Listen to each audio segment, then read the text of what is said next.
여러분 안녕하십니까? 자, 이제 드디어 200형소 강의를 시작하도록 하겠습니다. 자, 이제 드디어 200형소 강의가 이제 시작이 됩니다. 자, 그래서 이제 첫째 시간에서 이제 보시면 되는데, 일단 앞에 부분은 형사송법의 서론이죠. 그래서 이제 우리가 서론을 가지고 이제 문제를 낸다라고 하면은 한 문제 정도가 나올 수가 있습니다. 총설이죠, 총설. 그래서 형사송법 총설 서론인데,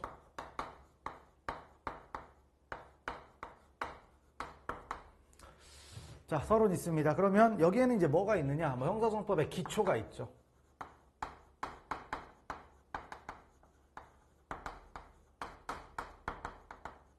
자, 기초가 있고, 그 다음에 형사송의 법의 이념과 구조.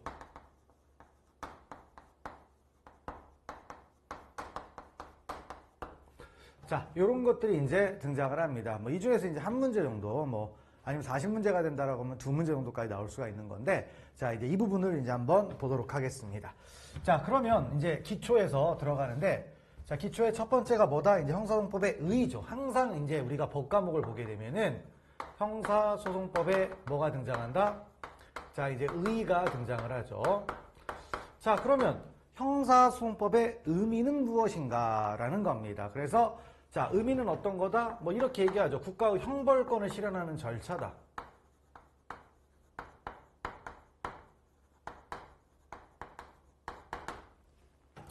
형벌권을 실현하는 절차, 이렇게 얘기를 합니다. 그래서 절차법 이런 말을 쓰죠. 자, 근데 이것을 다시 이제 법학에 이제 기본적으로 들어가 보다 보니까 이렇게 나오죠. 그래서 형사소송법의 의의를 따지는데 형식적 의미는 무엇이고, 그 다음 뭐다? 실질적 의미는 무엇인가? 뭐 이런 말을 따지죠. 그래서 우리가 법에서 형식이라는 말이 나오면 뭐라고 했습니까? 바로 명칭이나 이름을 따지는 거였어요. 그 다음에 실질적이라는 말은 뭘 따지는 거였다? 내용이라는 걸 따졌습니다. 그래서 형식적 의미 형사소송법은 뭐냐? 바로 형사소송법이라는 명칭을 가진 법입니다.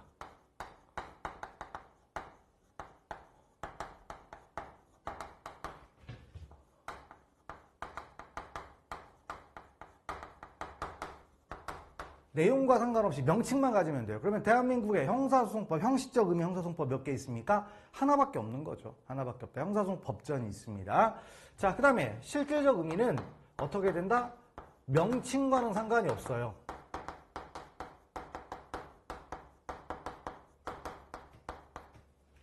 명칭과는 상관없이 형사소송법이 뭐라고 했습니까? 바로 형벌권 실현 절차라고 했죠. 그래서 형벌권 실현 절차를 규율하는 법입니다.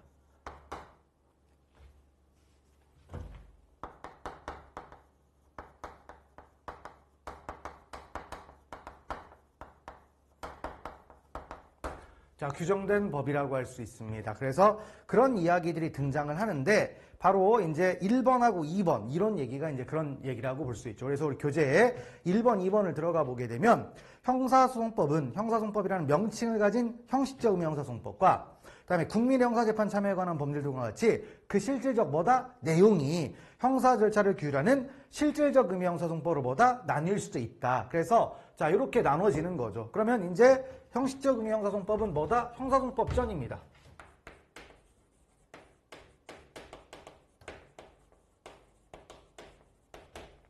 이런 거예요. 요게 있어요. 그래서 있고, 그 다음에 실질적 의미 형사소송법은 뭡니까? 많이 있죠. 뭐 법원조직법, 여기 나온 것처럼 국민의 형사재판 참여에 관한 법률, 아니면 뭐 이런 것도 있죠. 경찰관 직무집행법.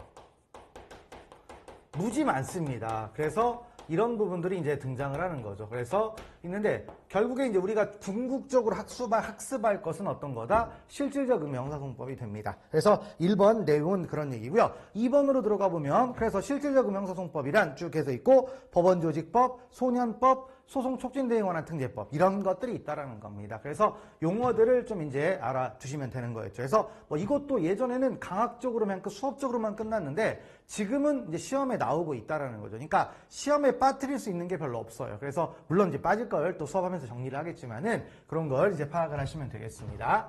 자, 그러면 그 형사소송법과 이제 관련해 가지고 또 대단히 중요한 대원칙이라는 게 있죠. 바로 뭐가 있다? 형사 절차 법정주의라는 게 있습니다.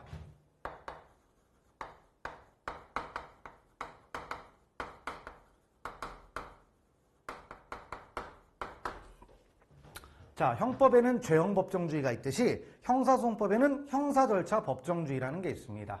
자, 그래서 형사절차 법정주의는 뭐냐? 바로 이런 얘기죠. 형사절차는 뭘로? 법률로 정해야 한다는 원칙입니다.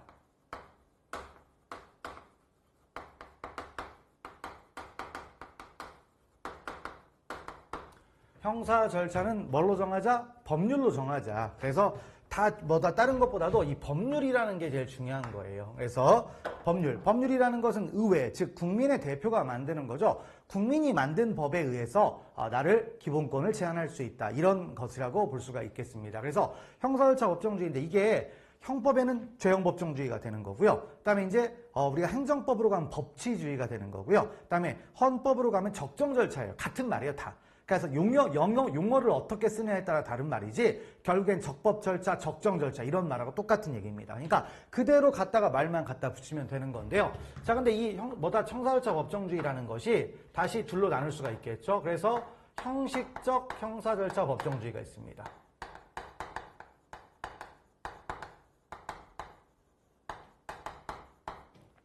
자, 그 다음에 또 뭐가 있다? 자, 실질적 형사 절차 법정주의가 있을 수가 있겠죠. 그래서 이것도 이제 시대가 발전함에 따라 달라지는 건데 형식적 의미의 형사소송법은 형사절차 법정주의는 뭘 따지는 거예요? 내용을 보는 게 아닙니다. 법률로만 정하면 되는 거예요.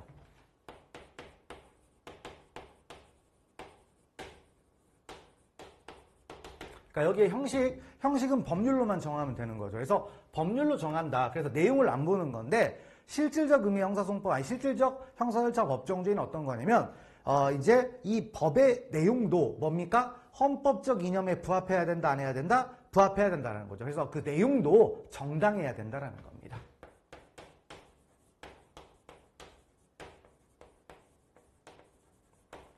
자, 그래서 이렇게 되는데 이게 이제 어떻게 되는 겁니까? 처음에는 형식적으로만 갔다가 2차 대전 이후에부터는 실질력이 들어가가지고 두 가지가 이제 합쳐진 거죠. 그러면 우리 형사절차 법정주의도 뭐겠습니까? 형식과 실질을 조합했다라고 볼 수가 있는 거죠. 자, 그래서 3번을 들어가 보게 되면 헌법 12조 제1항 후문이 규정하고 있는 적법절차 이 말 나와 있죠. 이 적법절차가 우리 형사소송법으로 가면 뭐가 된다? 형사절차 법정주의가 되는 거예요. 예, 그렇게 이제 보시면 되겠습니다. 그래서 자, 이제 적법절차가 이제 다 같이 연결이 되는 건데 적법절차하고 적정절차 같은 말.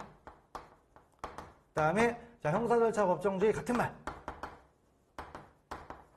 이렇게 생각을 하시면 되겠습니다. 그래서 형법으로 들어가면 이제 죄형 법정주의가 되는 거고요. 그래서 그 부분이 있는데 법률이 정한 실체적 내용이 아니라 절차가 적정하음을 말하는 것으로서 적정하다고 하면 공정하고 합리적이며 상당성이 있어 정의관념에 합치되는 걸 탄다. 막 그럴싸해요. 읽어보니까.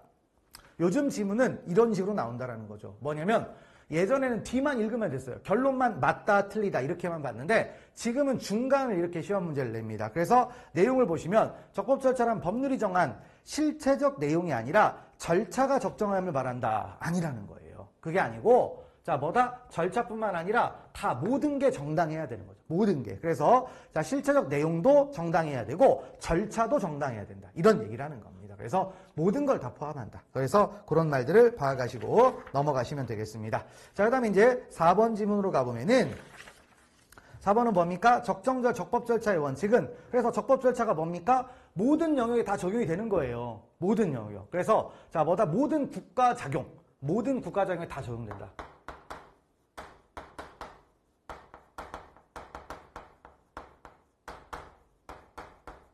그래서 이제 법치주의 하잖아요. 이제 그런 걸 얘기한다라는 겁니다.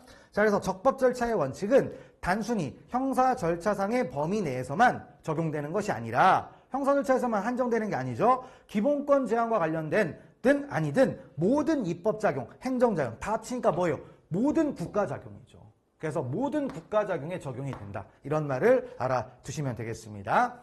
자, 그래서 이제 형사소송법의 이제 의와 관련된 이야기들, 형사절차 법정주의까지 이제 보셨고요. 그다음에 이제 5번부터 7번까지는 뭐냐? 이제 형사소송법의 이제 성격을 묻는 겁니다. 형사소송법의 성격.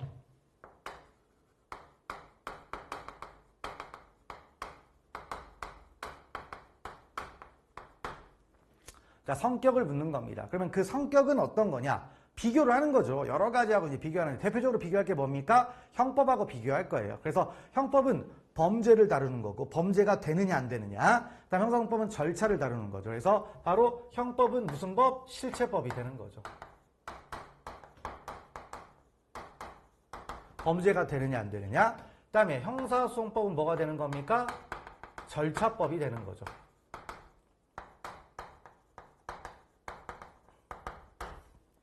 형법과 형사소송법은 이렇게 이제 나눌 수가 있습니다. 그래서 그런 걸 놓고 이제 따져보니까 형법은 처벌하느냐 마느냐를 따지다 보니까 범죄를 따지죠. 그래서 여기는 윤리적 성격이 강합니다.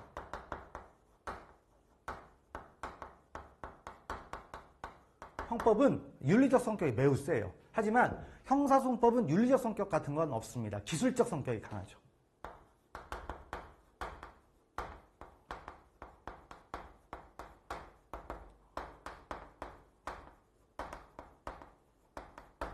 그러니까 어떻게 진행해야 된다 이런 거죠. 기술 그런 것들을 따지는 거죠. 그래서 5번을 들어가 보면 형사소송법은 형사사법의 정의를 지향하고 있으며 형법에 비하여 도덕적 윤리적 성격이 강하다가 아니라 약하게 되는 거죠. 약하게 된다. 그래서 그런 말을 알아두시면 되겠습니다. 그리고 이 형사소송법을 놓고 또 따져보니까 형사소송법은 우리가 이제 과정이 몇 가지가 있어요? 3가지가 있죠. 3가지가 어떻게 됩니까? 바로 수사가 있고 그 다음 뭡니까? 공판이 있죠.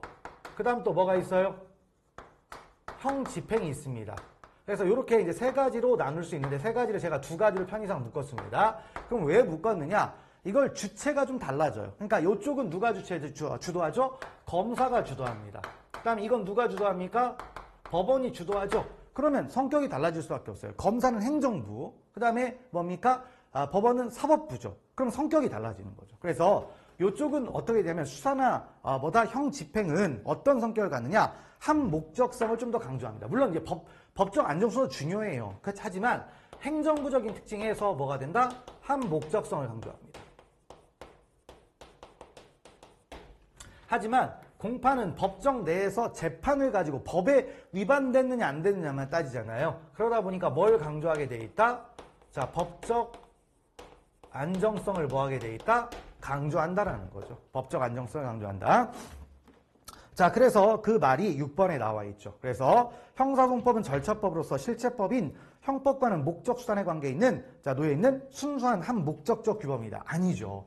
왜냐하면 법적 안정성도 있다 없다? 있다라는 거죠. 왜냐하면 모든 걸 종합해서 얘기해야 되니까. 그래서 그런 말이 틀렸다라는 얘기입니다. 자, 그 다음에 7번째 이제 공통점이죠. 뭐냐면 자, 이제 절차법이지만 실체법인 형법과 함께 사법범이란 재판규범이 된다는 얘기죠. 재판할 때 법관이 참고해야 되는, 법관이 반드시 지켜야 되는 거죠. 그런 성격을 얘기한다는 겁니다. 그래서 자, 이제 형사소송법이라는 법은 이런 법이다라는 걸 이제 파악하시고 가볍게 보시면 되겠습니다. 그래서 일단 개념정의나 이런 부분들을 통해서, 그러니까 실제로 우리가 법이라는 게 용어들을 정확하게 알고 있으면 상당히 쉽게 풀 수 있는 게 있어요. 그래서 그런 용어들, 그다음에 성격들 이런 것들을 좀 이제 봤습니다. 자, 그래서 이제 첫 번째 테마로 용어, 의, 그다음에 성격 이런 것들을 한번 봤습니다.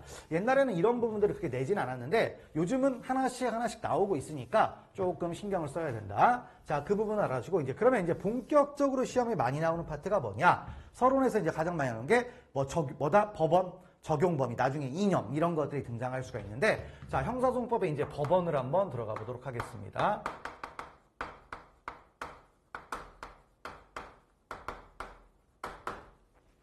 법원이 있어요. 자, 그럼 법원이라는 것은 우리가 이제 자, 서울지방법원, 서울중앙지방법원 이런 걸 말하는 게 아니고 법의 연원 이런 뜻입니다.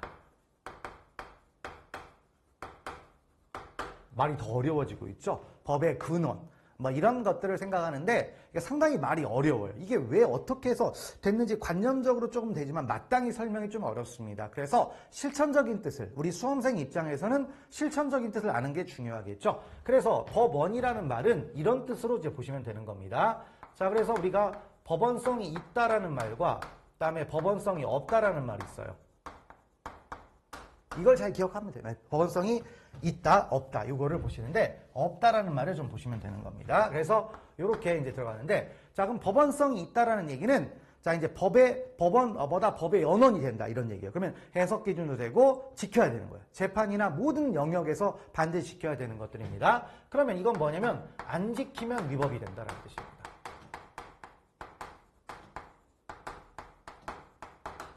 안 지키면 뭐다? 위법이 되는 거예요. 안 지키면.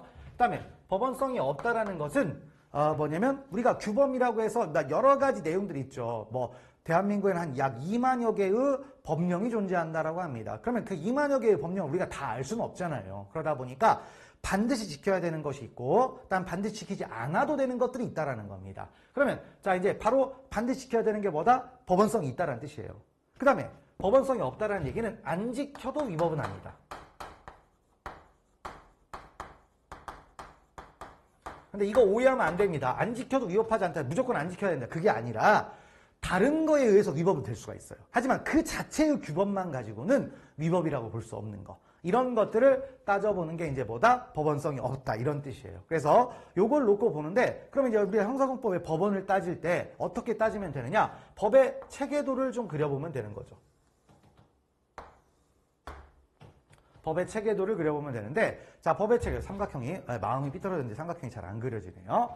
자, 그러면 이제 어떻게 되냐면, 자, 이제 우리가, 자, 법의 체계도를 보면 가장 꼭대기에 있는 법이 있고, 그 다음에 밑에 있는 법이 하나씩 내려갈 거 아니에요. 자, 그러면 가장 꼭대기에 있는 법이 뭡니까? 바로 헌법이죠. 그 다음에 헌법 밑에 뭐가 있습니까? 법률이 있겠죠. 그 다음에 법률 밑에 뭐가 있습니까? 명령이 있습니다.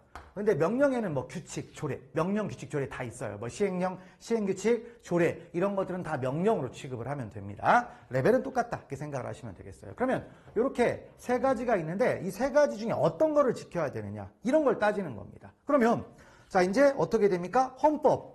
당연히 헌법 지켜야 되겠죠. 우리가 헌법을 무시하면 국가가 운영이 되겠습니까? 안 되죠. 그래서 헌법은 당연히 법원성이 있습니다. 그 다음에 법률도 법원성이 있다 없다? 있죠. 입법부가 왜 있어요? 법을 만들라고 있잖아요. 그 법은 뭡니까? 바로 우리 국민들의 법생활 아니면 국가의 통치자용으로 활용할 수가 있는 거잖아요. 그런 것들을 지켜야 되겠어요? 안 지켜야 돼요? 당연히 지켜야 되는 겁니다.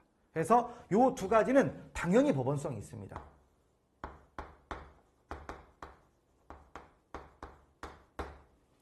법원성이 있는 거죠.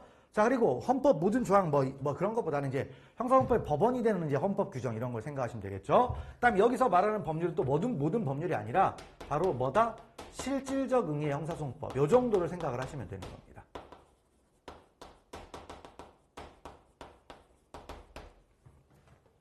자, 그다음에 이제 문제는 바로 명령입니다. 명령에는 시행령, 시행규칙, 조례 이런 것들을 쭉 생각할 수가 있는데 자, 이거 혹시 법원성이 있겠느냐 이게 논의가 되죠. 근데 왜 논의가 되냐면 우리가 이제 형사재판만 있는 게 아니죠. 민사재판이나 행정재판이나 헌법재판이나 이런 거 있는데 민사재판, 행정재판, 헌법재판 이런 데는요. 명령도 다 법원성을 인정해 줍니다. 그런데 우리 형사소송법은 뭐가 되냐면 형사 절차 뭐가 있다? 법정주의라는 게 있죠. 법률에 정해놔야 돼요. 법률에 규정이 있어야 되는데 명령은 법률입니까? 법률이 아닙니까? 법률이 아니죠. 그래서 원칙 어떻게 된다?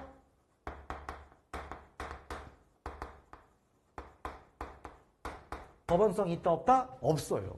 그래서 명령 그 자체 위반만으로 위법이라고 평가할 수는 없습니다. 그런데 이제 예외적으로 원칙이 있으면 뭐가 있어요? 예외가 있겠죠. 그래서 우리 헌법 108조에 들어가 보면 이런 말이 써 있습니다. 대법원은 법률에 저촉되지 않는 범위 내에서 소송 절차에 관한 규칙을 제정할 수 있다. 그래서 예외적으로 대법원 규칙이라는 게 하나 만들어져 있습니다. 물론 법률에 저촉되지 않아야 되겠죠. 자, 근데 이 부분은 법원성이 있다 없다? 있죠. 왜? 헌법에 써 있잖아요. 헌법에. 그래서 대법원 규칙은 법원성이 있는 겁니다. 그러면 바로 이게 뭐냐? 이 대법원 규칙이 어떻게 되냐면 이런 말이죠. 형사 절차 법정주의 유일한 예외가 되는 거예요.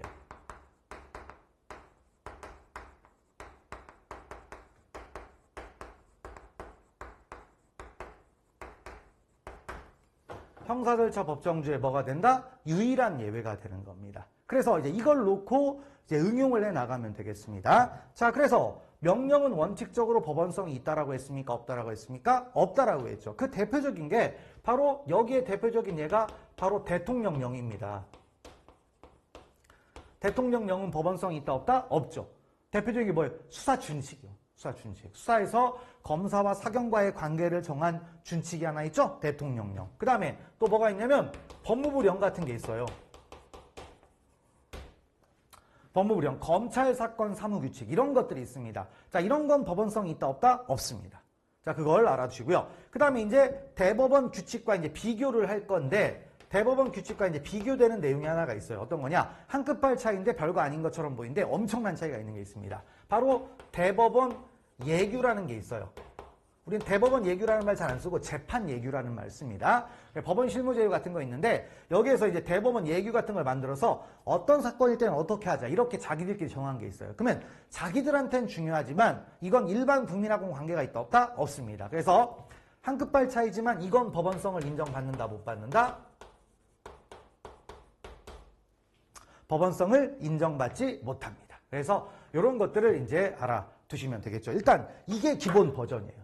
그럼 이제 이걸 가지고 다양하게 이제 응용해 나가는 건데, 자, 일단 첫 번째로 우리가 이제 시험에 많이 나올 수 있는 게 바로 헌법입니다. 헌법. 그래서 다음 중 형사 절차의 법원성이 인정되는 헌법 규정은 아니면 형사 절차와 관련해서 헌법에 규정된 것은 이런 것들을 문제를 냅니다. 자, 이거 나중에 이제 문제를 보면서 해결하면 되는 거고요. 어떻게 다 외웁니까? 그냥 차근차근 보면서 몇 가지 생각해 나가면 되는 거고요. 자, 그 다음에 두 번째로는 뭐가 있다? 이제 법률이 있습니다. 이 법률과 관련해 가지고 또 이제 논의가 되는 것들이 있는데, 자, 이제 여기서 조금 확장을 합니다. 법률과 관련해서 뭐가 되면 바로 법률에서 등장하는 게 조약이라는 게 있어요. 관련해서 조약 있는데, 자, 법률은 누가 만들어요? 의회가 만들죠. 그런데 우리나라 이제 의회에서 법을 만들겠지만 우리는 이제 국제사회의 일원이 되다 보니까 외국과의 어떤 교류가 있으면 거기에 따라서 조약이 있을 수 있습니까? 없습니까? 있죠. 그러니까 법률은 이제 국가 내에서의 약속이지만 조약은 국가끼리 약속이다 보니까 이것도 어찌됐든 국내의 법원성을 인정받을 수 있는 경우가 있어요. 자, 근데 그 조약은 두 가지가 있을 수가 있습니다. 조약은 이제 덩어리가 큰 조약이 있고 덩어리가 작은 조약이 있어요. 그래서 대통령이 국회의 동의를 요하는 조약이 있어요.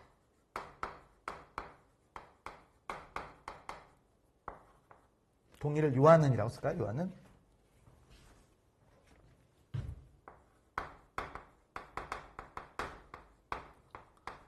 자, 그 다음에 국회의 동의를 요하지 않는 조약이 있습니다.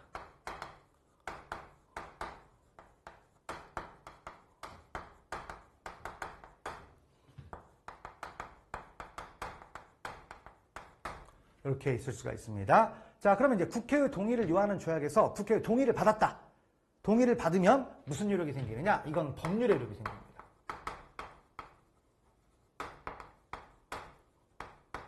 법률의 효력이 생깁니다. 근데 그 법률에 형사 절차와 관련된 내용이 들어가 있다면 법원성을 인정받겠습니까? 못 받겠습니까? 당연히 받는 거죠. 그래서 자, 이것은 법률의 효력이 있으니까 당연히 뭐다?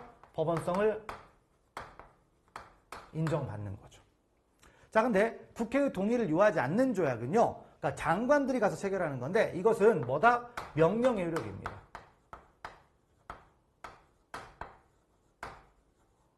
명령의 효력이에요. 자, 명령의 효력이니까 아무리 뭐다? 이 부분은 규정이 돼 있어도 법원성 있겠다 없겠다? 없는 거죠. 없는 거. 그래서 이제 우리가 신경 쓸 것은 바로 뭐다? 조약 중에서 국회의 동의를 요하는 자. 물론 많이 있어요. 많이 있는데 대표적인 예들을 좀 생각을 하는데 뭐가 있다? 바로 소파가 있죠. 한미행정협정. 그렇죠? 한미행정협정 있고, 그 다음에 범죄인 인도 조약 이런 게 있어요.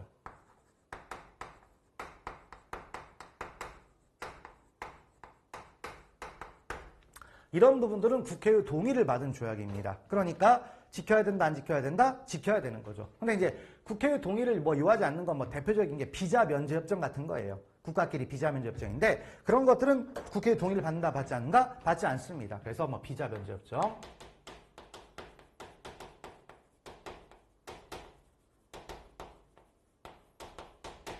이런 게 있습니다. 그래서 자, 이런 것들은 뭐가 된다? 법원성을 인정받지 못합니다. 그래서 이게 있고요. 그 다음에 이제 하나 더 얘기하면 법률하고 또 연결되는 게 바로 우리나라는 성문법주의 국가죠. 성문법이니까 성문법의 반대말이 뭡니까? 불문법이죠. 그래서 혹시 불문법, 즉 판례의 법원성을 인정받을 수 있겠느냐? 이걸 따집니다. 그런데 성문법주의 국가는 대체적으로 판례를 법으로 인정하지 않습니다. 그래서 자, 그런 건데 우리나라도 성문법주의인데요. 문제는 이 이 판례를 내는 곳이 우리나라는 이원화가 돼 있죠. 대법원하고 헌법재판소로 이원화가 되다 보니까 좀 다르게 가게 돼 있어요. 그래서 자, 대법원 판례가 있습니다. 아니, 헌법재판소 판례를 먼저 쓸까요? 자, 이제 그래서 헌법재판소 판례를 먼저 보면은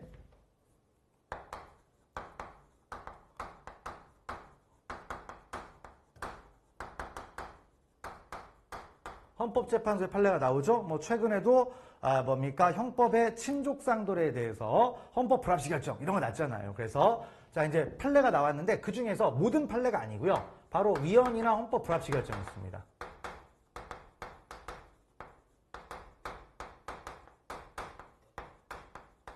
이런 게 있어요. 그 다음에 대법원 판례가 있습니다. 이렇게 나눠서 보시면 되는 거죠. 자, 그러면 헌법재판소 판례 중 위헌이나 헌법 불합치 결정은 결국엔 뭐가 됩니까? 이것 때문에 법률의 효력이 상실되는 거잖아요. 그러니까 뭐가 이긴다? 이게 이기죠. 그러니까 이 부분은 법원성을 인정해줘야 된다, 안 해줘야 된다? 인정해줘야죠. 그런데 대법원 판례는 전형적인 사법작용에서 구체적 사건을 해결하는 기준일 뿐입니다. 그래서 당사자들 사이에만 효력이 있지 제3자한테는 효력이 있다 없다? 없어요. 물론 사실상 효력은 있죠. 그러니까 법적인 기속력이 없다라는 거지 사실상 강제력은 있어요. 하지만 이제 법적인 구속력은 있다 없다? 없죠.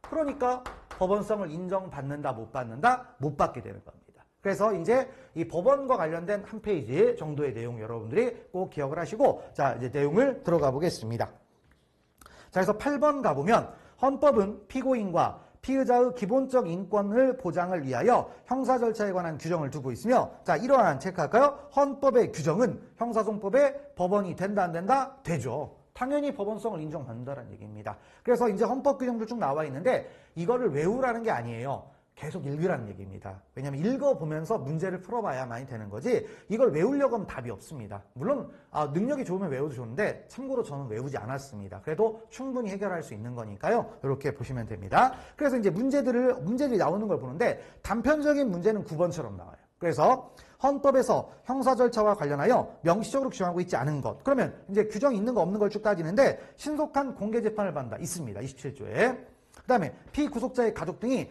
구속사유 등을 통지받는다. 체포통지, 구속통지 있죠? 이거 헌법에 있습니다. 그 다음에 불이익 변경금지 원칙이 있죠? 이건 뭐죠? 피고인만이 상소했거나 피고인을 위하여 상소한 경우에는 상소심은 원심보다 중한형을 선고하지 못한다. 이렇게 돼 있어요. 너무 디테일하죠. 이런 것들은 헌법에 없습니다. 헌법에 없어요. 자, 그리고 그래서 뭐 그거 보시고 그다음에 체포 구속 적부심사 청구권 있죠? 체포 또는 구속된 피해자가 법원의 심사에 석방되는 제도인데 이거 특이하게도 헌법에 있어요. 그러니까 미 군정 시대에 헌법에 들어왔다라고 합니다. 그래서 헌법에 있어요. 근데 이제 이거하고 비교할 게 주의할 것은 뭐냐면 자, 체포 구속 적부심은 헌법에 있어요. 근데 이제 이런 거 있어요. 구속 전 피의자 신문이라는 게 있습니다. 이런 건 헌법에 규정돼 있다, 규정돼 있지 않다, 규정돼 있지 않습니다. 그래서 이제 그런 걸 기억을 하시면 되겠고요. 가시면 되겠습니다. 자, 그래서 이제 불이익 변경금지 원칙 이런 거 없다. 자, 그리고 또 문제가 있죠. 보시면 내용이 있습니다. 10번 있죠? 이런 식으로 이제 최근에는 이런 식으로 문제를 냅니다. 그래서 보시면은 헌법에서 형사 절차와 관련하여 명시적으로 규정하고 있는 거 있는데 바로 첫 번째가 뭡니까? 적부심이죠. 12조 6항. 그 다음에 니은번에 적법한 절차에 따르지 아니하고 수집한 증거는 증거로 할 수 없다. 이거 뭐죠? 위법, 수집, 증거 배제 법칙인데 헌법에 없어요. 그다음에 세 번째, 형사 피의자 또는 형사 피고인으로서 구금되었던 자가 법률이 정하는 불기소 처분을 받거나 무죄 판결 받을 때는 법률이 정하는 바에 국가에 정당한 보상을 청구할 수 있다. 그래서 형사 보상에 관한 이야기입니다. 형사 보상도 헌법에 있습니다. 헌법에 있어요. 자, 됐고 리을번 되게 긴데 두 가지 내용이 있죠. 이거는 뭐다? 자백 배제 법칙과 자백의 보강 법칙이 있어요. 근데 헌법 12조 7항에서 다 규정을 하고 있습니다. 그래서 알아주고 일단 미음범 영장엔 체포, 긴급체포 또는 행정범 체포에 따라 체포된 피의자에 대해서 구속영장을 청구받은 판사는 지체 없이 피의자를 신문해야 된다. 이게 뭐예요? 바로 구속전 피의자 신문인 겁니다.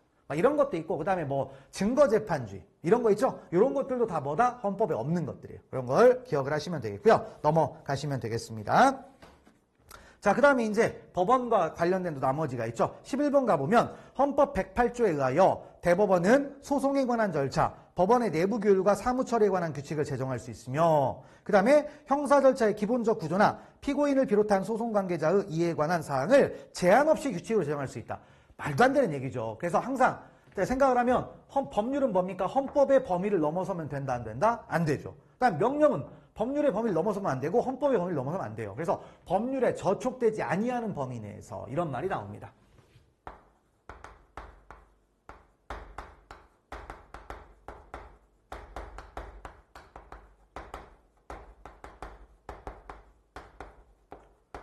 제한이 있어요. 법률의 내용을 벗어나면 안 되는 거죠. 11번 틀렸고 그 다음에 12번 형사송법의 법원이 되는 헌법은 수사 절차에 대하여 강제수사 법정들을 명시하고 있지 않다 있는데 명시하고 있습니다. 적법 절차 원칙에서 헌법 12조 1항에서 다 규정을 하고 있습니다. 그래서 규정이 돼 있다. 됐고 그 다음 13번 가보시면 자, 재기수사의 명령이 있는 사건에 관하여 지방검찰청 검사가 다시 불기소 처분을 하고자 하는 경우에는 미리 명령창에 증인을 섰다 이런 말 중요한 게 아니고 검찰사건 사무규칙이 있죠. 여기를 체크하시면 됩니다. 바로 검찰사건 사무규칙이 무엇이다?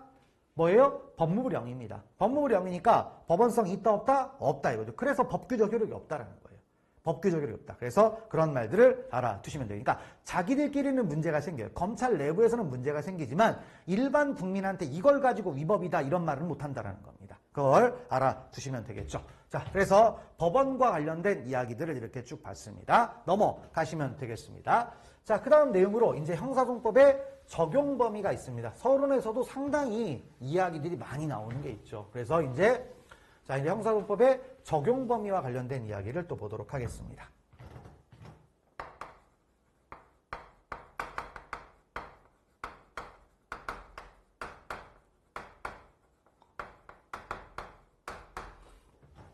자, 형사송법의 적용 범위는 어떻게 되느냐? 일단 우리가 법이라는 게 만들어지면 항상 모든 법이든 항상 적용 범위라는 영역이 나와요. 그러면 대체적으로 장소적 적용 범위, 그다음에 인적 적용 범위, 시간적 적용 범위 이 순서대로 논의를 하죠. 근데 형법 같은 경우에는 시간적이 앞에 옵니다. 왜냐하면 그 소급표 금지 원칙이 매우 중요하기 때문에 그게 앞에 오는 거고요. 일반적인 법은 장소, 그다음에 인적, 그다음에 시간적 이렇게 갑니다. 그래서 여기도 똑같아요. 그래서 첫 번째 장소적 적용 범위가 있고요. 그 다음에 인적 적용 범위가 있습니다. 그 다음에 시간적 적용 범위가 있습니다. 자, 요걸 따지는 거죠. 자, 그러면 장소적 적용 범위는 뭐냐면 누구와 어디에서 발생한 사건에 대해서 우리나라 형사소송법을 적용할 것이냐. 그럼 어디에서 발생합니까? 우리나라 영역 내에서 발생하면 다 적용을 하죠. 그러니까 특별하게 이거는 논의될 게 아니에요. 근데 이제 예외를 알아두는 거죠. 그래서 뭐냐면 장소적 적용 범위는 뭐냐. 우리나라 영역 내임에도 불구하고 우리나라 법이 적용되지 않는 경우가 있는 곳이 있다 없다? 있죠. 우리나라 법이 적용되지 않는 곳이 있어요. 자, 그게 어디다? 별로 좋은 말은 아닙니다. 학자분들은 되게 싫어하는데 우리 판례가 쓰고 있으니까 자, 뭐가 있다? 치외 법권 지역이 있습니다. 여기는 우리나라 법이 적용되지 않습니다. 자, 뭐죠? 주한 외국 대사관.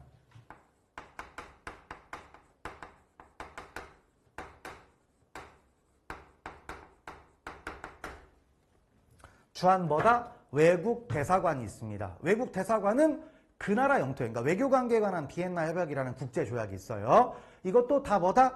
국내법적으로 승인이 된 것들입니다. 그러면 거기에 따르면 바로 이제 이런 치외법권 지역은 어떻게 된다? 그 나라 법을 적용하지 않아요. 자국법을 적용합니다. 그래서 그런 말을 알아주고요. 근데 대사관은 치외법권 지역이 맞습니다. 근데 대사관 말고 비슷한 게 뭐가 있죠? 우리 영사관이라는 게 있는데요. 영사관은 치외법권 지역이 아닙니다. 치외법권 지역이 아니에요. 그래서 영사관에 대해서는 우리나라 법을 집행할 수가 있습니다. 적용할 수가 있는데 그냥 봐주는 것뿐이에요. 그냥 그렇게 알아두시면 되겠죠. 자, 그래서 일단 우리나라 영역 이걸 이제 알아주시면 되겠고요. 그다음에 여기에서 장소적 적용 범위에서는 또 얘기가 많은데 그 형법에 뭐 속지주의, 속인주의 이런 말 나오는데 이건 이제 케이스 바이 케이스로 좀 접근하시면 되겠습니다. 왜냐 형법을 아시는 분도 있고 모르는 분도 있잖아요. 그러니까 케이스 바이 케이스로 좀 접근을 하시면 될 것 같아요. 자, 그다음에 인적 적용 범위는 이제 어디냐? 바로 여기 안에 들어가 있는 여기에 모든 사람에게 적용을 합니다. 모든 사람에게. 그런데 여기도 뭐냐면 예외가 있는 거죠. 이게 중요한 거죠. 그러니까 실제로 인적 적용 범위도 일반적으로 논의 안 해요. 근데 누구의 경우에는 적용을 하지 않겠느냐 이런 걸 따지는 겁니다. 그랬더니 자, 두 가지 크게 영역이 있어요. 뭐가 있다? 국제법상 예외.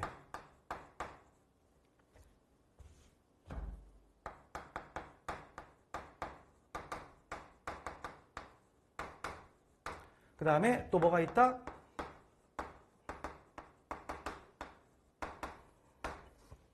국내법상 예외가 있습니다. 국제법하고 국내법상 예외가 있어요. 자, 국제법은 바로 아까 얘기했던 외교관계에 관한 비엔나 협약에 관한 내용인데 여러 가지 내용이 있지만 두 가지 정도를 제가 쓰겠습니다. 그래서 여기에는 뭐가 있다? 바로 외국의 국가 원수가 있죠.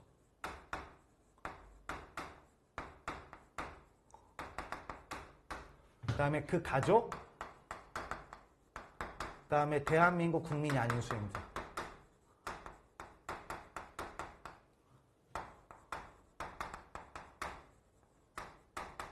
자, 이렇게 있습니다. 그래서 외국의 국가 원수 대표적인 사람이죠. 그래서 만약에 이제 미국의 그 트럼프라는 대통령 있잖아요. 이제 이런 분이 국제적으로 문제가 많아요. 그래서 이제 우리나라 왔을 때 처벌하고 싶느냐? 처벌하면 난리 나는 거죠. 그러니까 빼는 겁니다. 빼는 거 그런 것들이 있고요. 그다음에 또 뭐가 있냐면 신임받은 외교사죠. 이런 사람들이 있죠.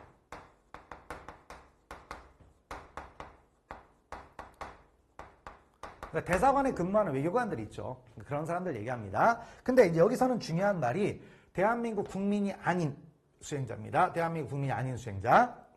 그래서 자, 대한민국 국민인 수행자는 우리나라 법 적용하죠.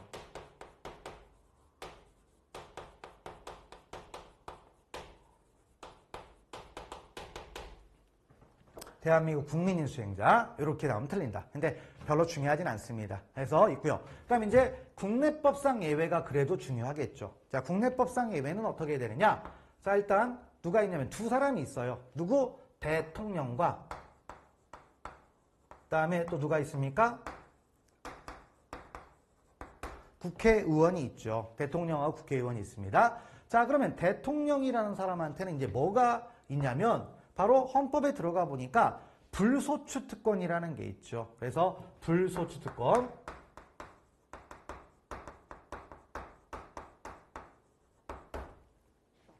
자, 불소추 특권이라는 건 뭐예요? 자, 내란과 외환해제를 범한 경우 제외하고는 재임 중 형사상의 소추를 받지 아니한 소추는 기소입니다. 기소. 그러니까 소추 이후의 절차는 못 받는다는 거죠. 그러면 수사는 뭡니까? 가능하죠.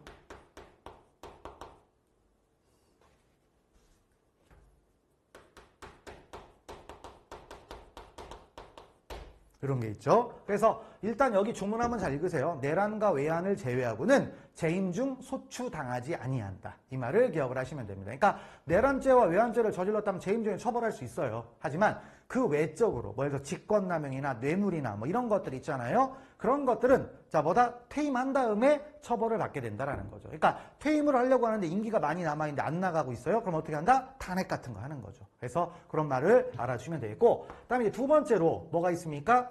국회의원이 있죠. 자, 국회의원은 뭐가 있느냐? 불체포 특권과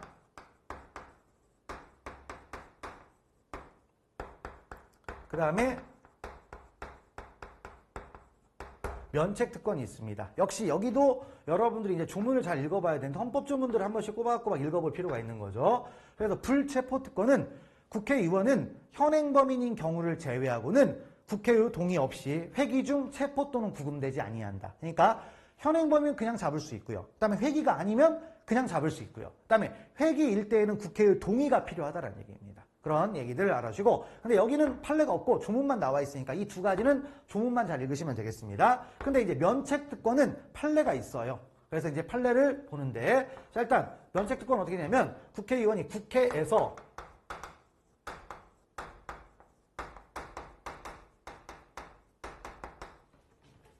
직무상 행한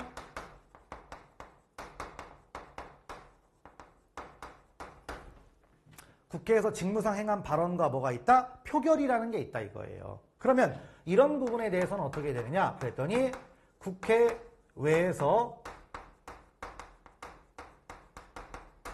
책임을 진다 안 진다? 안 진다. 이런 헌법 규정이 있더라 이겁니다. 그래서 이거를 이제 해석해 나가는 거죠. 자 그러면 국회외에서 국회에서 행한 발언과 표결 있죠? 그러면 국회 밖에서 책임을 지지 않는 거니까 검사가 만약에 이거를 기소했습니다. 그럼 어떻게 할 것이냐? 책임 안 져야 되니까 법원이 유죄 판결하면 되겠습니까? 안 되죠. 그래서 무슨 재판을 한다?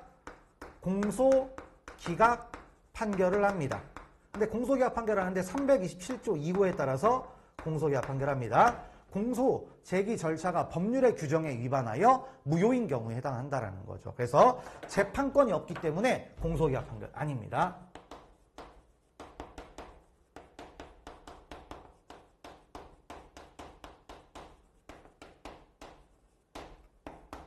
이런 거 아니에요? 재판권이 없기 때문에 공소기각 판결하는 게 아니라 법률의 규정에 따라서 그냥 무효라는 거예요. 무효. 그래서 요게 이제 원론적인 얘기라고 할 수가 있죠. 근데 이제 문제는 면책특권의 범위가 있습니다. 그 면책특권의 범위를 어떻게 할 것이냐? 그랬더니 해석론이죠. 왜냐면 판례 조문상으로는 이렇게만 돼 있다 이거예요. 그랬더니 여기에 국한할 것인가 한정할 것인가 이런 부분들이 등장을 했죠. 그랬더니 자 뭐다? 국한된다 국한되지 않는다? 여기에 국한되지 않는다 이거예요. 한정되지 않는다. 좀 넓히자. 그래서 통상적으로 행해지는 부수행위도 포함을 한다는 거예요.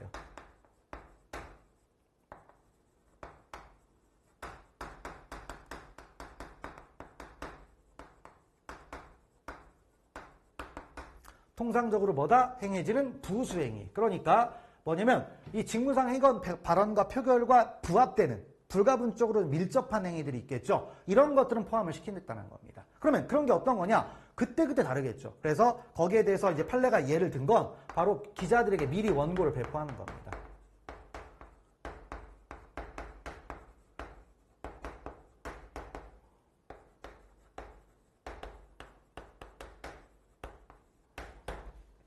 기자들에게 미리 원고를 배포하는 행위 있죠? 이런 것들이 이제 뭐가 된다? 바로 면책특권의 범위라는 겁니다. 그걸 알아주시고요. 그다음에 이제 시간적 적용 범위는 법이라는 것은 제정한 때부터 폐지시까지 효력이 있는 거죠. 그래서 그 부분이 있는데 이제 문제는 재판을 하고 있는데 법이 바뀌었습니다. 어떻게 할 것인가인데 그건 이제 입법 재량이에요. 알아서 하면 되는 건데 우리 형사소송법은 기본적으로 어떻게 돼 있다? 중간에 법이 바뀌면요. 그 전까지는 다 유효를 놔두고 법이 바뀐 이후부터는 뭐 한다? 신법을 적용하면 돼요. 그러니까 그 전 건 유효.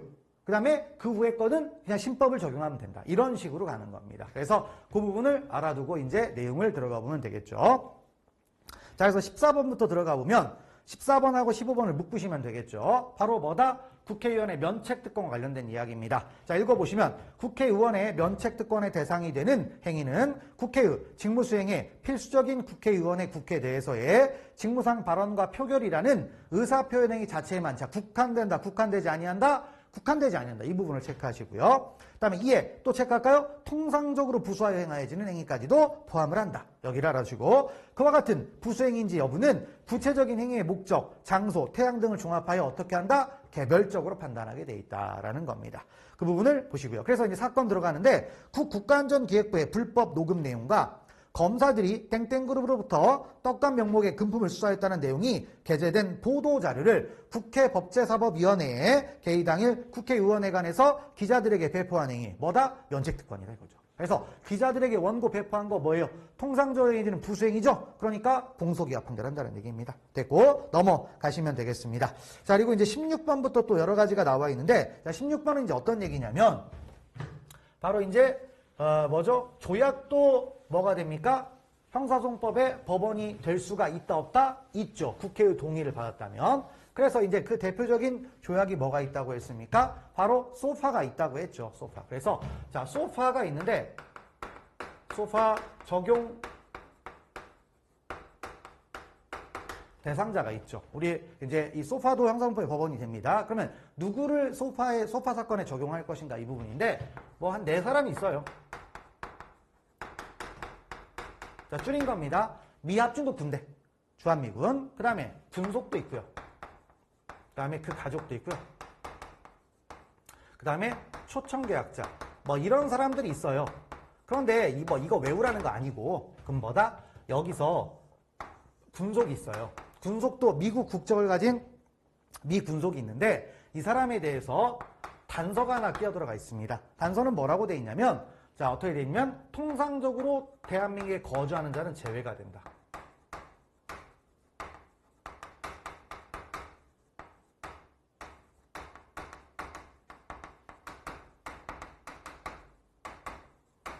자, 통상적으로 대한민국에 거주하는 자는 제외가 된다. 이런 말이 들어가 있습니다.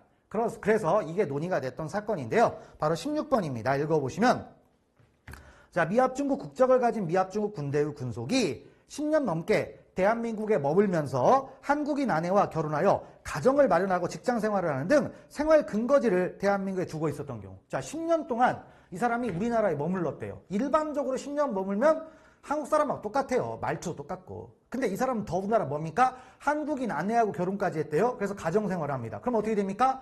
이 사람 김치 없으면 밥 못 먹어요. 술 먹으면 그 다음날 콩나물국 먹어야 되는 사람입니다. 아니면 북엇국을 먹어야 되는 사람이에요. 한국 사람이죠. 그러니까 통상적으로 대한민국에 거주하는 사람입니다. 그러니까 뭐가 된다?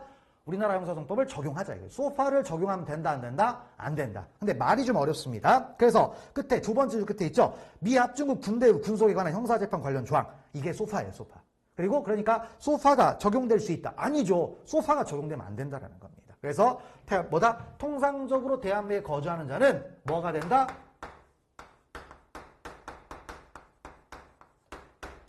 적용하면 안 된다. 이런 얘기입니다. 그래서 자 16번 틀린 지문이 되겠고요. 넘어가시면 되겠습니다. 다음에 17번 가보면 미국 문화원 내에서 죄를 범한 대한민국 국민이 있습니다. 근데 우리 판례가 미국 문화원 내에 있죠. 미국 문화원을 미국 대사관으로 봤어요. 자, 미국 대사관이니까 뭐가 된다? 치외법권 지역이 되겠죠? 그럼 치외법권 지역이니까 우리나라 영토는 아닙니다. 그런데 이제 우리 형법은 속인주의도 있어요. 속인주의에서 우리나라 국적을 가진 사람이 외국 나가서 범죄를 저지르면 우리나라 법을 적용합니다. 그래서 17번째 바로 속인주의가 적용된 겁니다. 그래서 17번은 뭐다? 속인주의 적용 사례.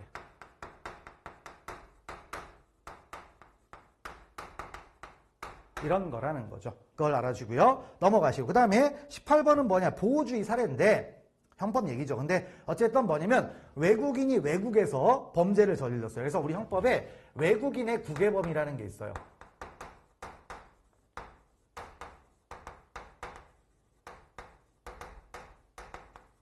형법 5조. 그래서 외국인이 외국에서 범죄를 저질렀어도 우리나라 법익을 침해하면 우리나라 법을 적용할 수가 있습니다. 그래서 총 몇 가지 범죄가 있냐면 내가 7가지의 범죄가 있어요. 그래서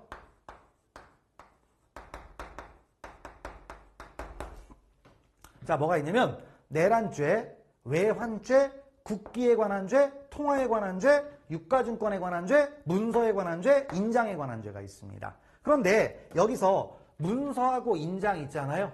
문서하고 인장은 어떤 거냐면 공문서만 얘기합니다. 그 다음에 뭐만 얘기한다? 공인장만 얘기해요. 그러니까 문서나 인장 도장이에요, 도장. 그러면 사문서는 들어갑니까? 안 들어갑니까? 안 들어가겠죠? 그 다음에 사인장도 들어가겠습니까? 안 들어가겠습니까? 안 들어가죠. 요거를 좀 기억을 하세요. 그래서 요런 사건, 그러니까 외국인이 외국에서 사문서를 위조했다. 아니면 위조 사문서를 행사했다. 아니면 자 뭐다? 사인장을 위조했다. 우리나라에 재판권이 있다 없다? 없는 거죠. 그래서 그런 부분들을 보시는 거죠.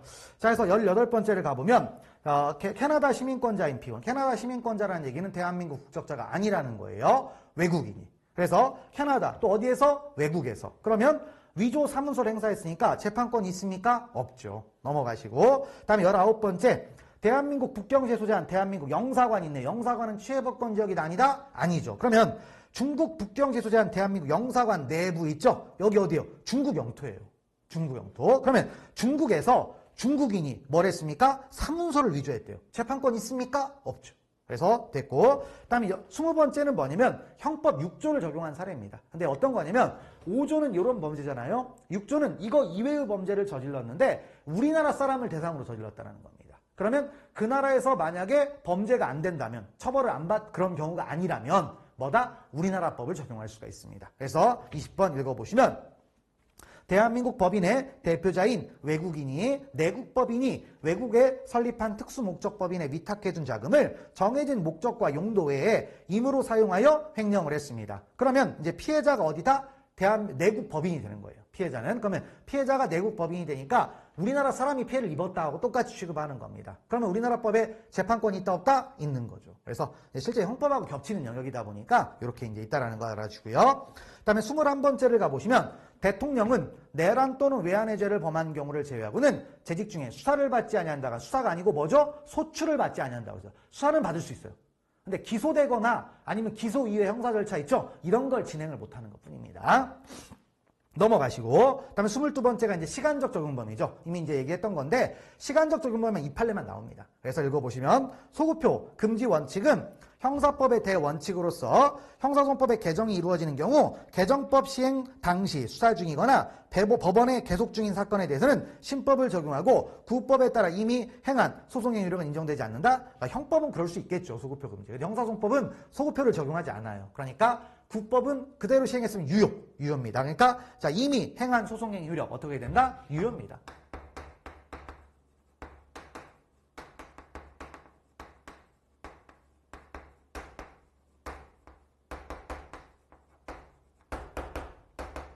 유효입니다. 유효니까 어떻게 돼요?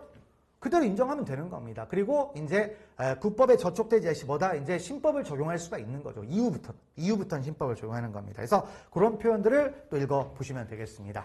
자, 그래서 이제 형사소송법 첫 시간에서 자 뭐죠? 총설해가지고 뭐 서론적인 얘기를 쭉 봤는데 여기도 중요한 내용들이 많이 있어요. 그래서 이렇게 좀 파악을 해주시면 될 것 같습니다. 자, 그래서 첫째 시간 이렇게 했는데 항상 시작이 반이에요. 시작만 잘하시면 충분히 따라오기만 하면 저만 믿고 잘 따라오시면 충분히 여러분들은 다 좋은 결과가 있을 겁니다. 그래서 그렇게 알아주시고 자 이제 첫째 시간 수업을 마무리를 짓도록 하겠습니다. 자 수고하셨습니다.